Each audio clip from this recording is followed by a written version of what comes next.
আমিন যে আমলে সবচেয়ে খুশি আল্লাহর রাসূলের থেকে যখন আমরা ওই আমলটা সম্পর্কে জানতে পারবো, আমাদের জীবনের বিনিময় হলেও আমাদের যত কষ্ট হোক না কেন সেই আমল আমরা করেই ছাড়বো। সাহাবীরা কি নিজের জীবনের কষ্টকে বড় মনে করতেন নাকি আল্লাহর সন্তুষ্টিকে বড় মনে করতেন? রাসূলের সন্তুষ্টিকে বড় মনে করতেন, আল্লাহর সন্তুষ্টিকে বড় মনে করতেন। দ্বীনের কাজের জন্য, আল্লাহর সন্তুষ্টি অর্জনের জন্য, রাসূলকে খুশি করার জন্য সাহাবায়ে কেরাম আজমাইন শুধু জীবন দিতেই প্রস্তুত ছিলেন না, বরং সাহাবায়ে কেরাম আজমাইনরা অনেক সময় শহীদ হওয়ার সময় আফসোস করেছেন। অনেক সাহাবী আফসোস করেছেন, আল্লাহ যদি আজকে আমার একটা জীবন না হইয়া আমার শরীরে যত পশম আছে এই পশম পরিমাণ যদি আমার জীবন থাকতো, আল্লাহ তোমার সন্তুষ্টির জন্য, রাসূলের সন্তুষ্টির জন্য আমার সব জীবনগুলো তোমার রাস্তায় আমি বিলীন করে দিতাম। সাহাবীরা এভাবে নিজের জীবনের বিনিময়েও আল্লাহ রাব্বুল আলামিনের সন্তুষ্টি কামনা করেছেন।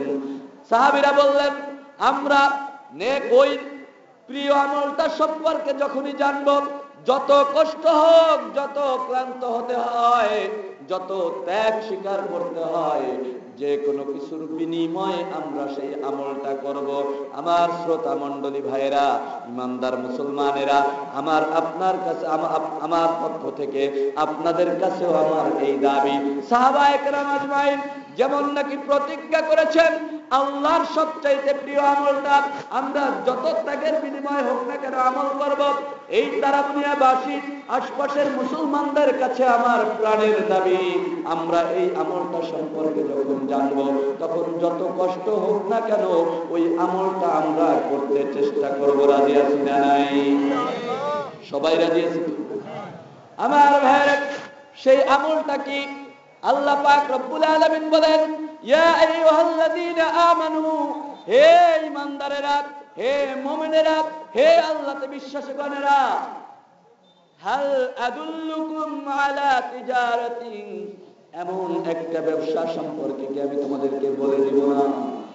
সাহাবীরা জানতে চাইছেন সবচাইতে উত্তম আমল কোনটা, সবচাইতে প্রিয় আমল কোনটা? আল্লাহ বলেন, ঈমানদাররা রে, তোমরা প্রিয় আমল সম্পর্কে জিজ্ঞাসা করতে চেয়েছো, আমি আল্লাহ তোমাদেরকে কি এমন একটা ব্যবসার কথা বলে দিব না, যেই ব্যবসাটা হলো সর্বোত্তম, যেই ব্যবসাটা হলো নাজাত পাওয়ার উসিলা, যেই ব্যবসার কারণে মানুষ ভয়াবহ জাহান্নাম থেকে মুক্তি পেয়ে যায়, যেই ব্যবসা করলে আমি আল্লাহ খুশি হয়ে যাই, রাসূল খুশি হয়ে যান।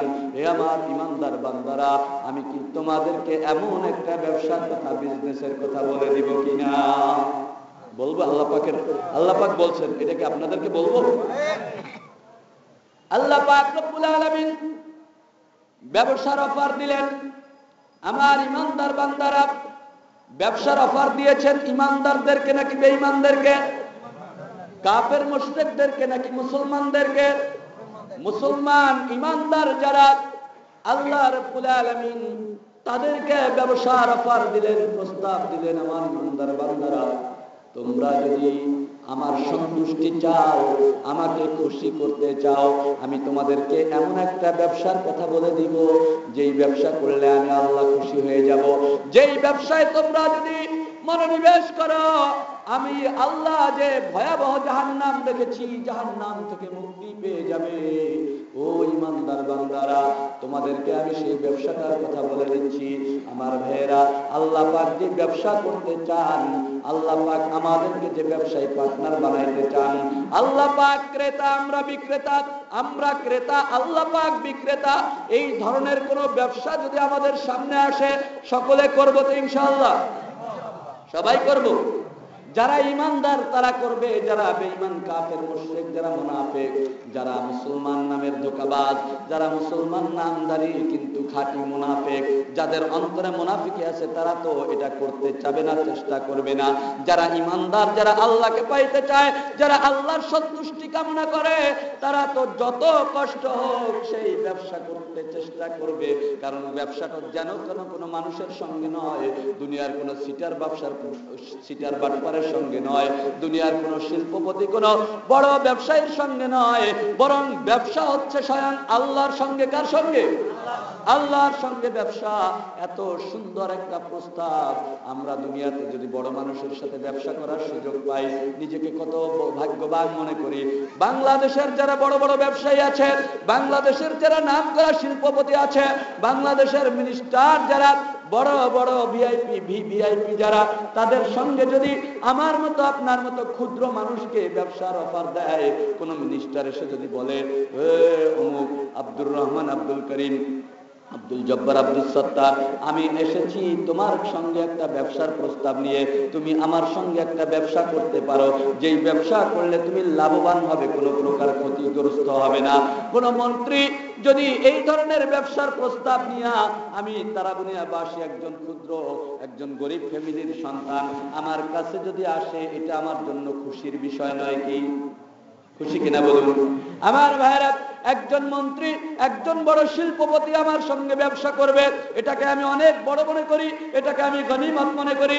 এটা পাইলে আমি খুশিতে আনন্দে আত্মহারা হয়ে যাই। আর স্বয়ং আল্লাহ পাক রব্বুল আলামিন সব মন্ত্রীদের শ্রেষ্ঠ মন্ত্রী, সব সম্রাটের শ্রেষ্ঠ সম্রাট, যে আল্লাহ তামাম দুনিয়ার খালেক, তামাম দুনিয়ার রাজ্জাক, তামাম দুনিয়ার রব, সেই আল্লাহ যদি আমার মতো ক্ষুদ্র মানুষের সাথে ব্যবসা করতে চান, এটা আমার জন্য, আপনার জন্য অবশ্যই খুশির বিষয়। ঠিক না বেঠি? তাহলে ব্যবসা করবো তো? হ্যাঁ, ভয় পাচ্ছেন মনে হয় মনে মনে, না জানে হুজুর কোন ধরনের ব্যবসার কথা আবার কয়, আমরা পারি কি না পারি এটা করতে। ভয় নাই, ভয়ের কারণ নাই। আল্লাহ বলছেন, লা ইউকাল্লিফুল্লাহু নাফসান ইল্লা বুসআহা। আল্লাহ কিন্তু কোন মানুষকে এমন বোঝা চাপিয়ে দেন না যেই বোঝা মানুষ বহন করতে অক্ষম। এটা আল্লাহ পাকের নিজাম, সিস্টেম। আল্লাহ কাউকে এমন বোঝা দেন না যেই বোঝা সে বহন করতে পারবে না। বান্দা যতটুকু বোঝা বহন করতে সক্ষম, ততটুকু বোঝাই আল্লাহ পাক দেন। সুতরাং আমরা চেষ্টা করব না সবাই? ব্যবসাটা কি? আল্লাহ পাক বলেন, এমন এক ব্যবসা যা করলে তোমরা ভয়াবহ শাস্তি থেকে মুক্তি পেয়ে যাবে।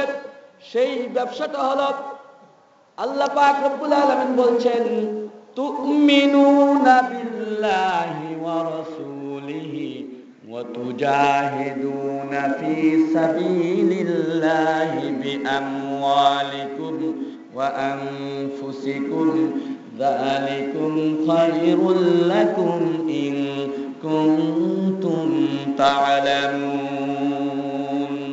আল্লাহ পাক রব্বুল আলামিন বলেন, হে আমার ঈমানদার বান্দারা, মনে রাখতে হবে, আল্লাহ সম্বোধন করেছেন শুধু ঈমানদারদেরকে, ব্যবসার প্রস্তাব দিয়েছেন শুধু ঈমানদারদেরকে। বেঈমান কাফের মুশরিক যারা, আল্লাহর নাফরমান যারা, তাদেরকে কিন্তু এই প্রস্তাব দেওয়া হয় নাই। তাদের সঙ্গে কিন্তু আল্লাহ ব্যবসা করতে রাজি নাই। আল্লাহ ব্যবসা করতে চান ঈমানদারদের সঙ্গে। আল্লাহ পাক বলেন, আমার ঈমানদার বান্দারা, তোমাদের সঙ্গে আমি যে ব্যবসা করতে চাই, সে ব্যবসায় কাজ হলো তোমাদের দুইটা। তোমরা এই দুইটা কাজ যদি করতে পারো, তোমরা বিরাট বড় লাভবান হয়ে যাবে। দুইটা কাজ, এক নম্বর হলো তুমিনুনা বিল্লাহি ওয়া রাসূলিহি।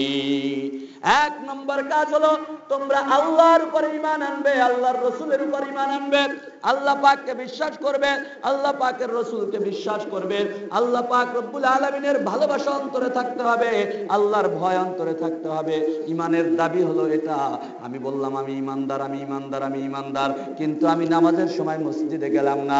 আমার এই দাবি সত্য না মিথ্যা? মিথ্যা। কারণ আল্লাহর রাসূল বলছেন, আল্লাহর রাসূল সাল্লাল্লাহু আলাইহি ওয়াসাল্লাম বলেন, লা সাহমা ফিল ইসলামি লিমান লা সালাতা লাহু। নবীজি আমার বলেন, যে ব্যক্তি নামাজ পড়ে না, ওই ব্যক্তি মুসলমানের মধ্যে, ঈমানদারদের মধ্যে তার কোনো অংশ নাই। নামাজ আদায় না করলে সে মুসলমান থাকতে পারে না, ঈমানদার থাকতে পারে না। কথাটা বলেছেন কে? মুহাম্মদুর রাসূলুল্লাহ সাল্লাল্লাহু আলাইহি ওয়াসাল্লাম। আমি বানিয়ার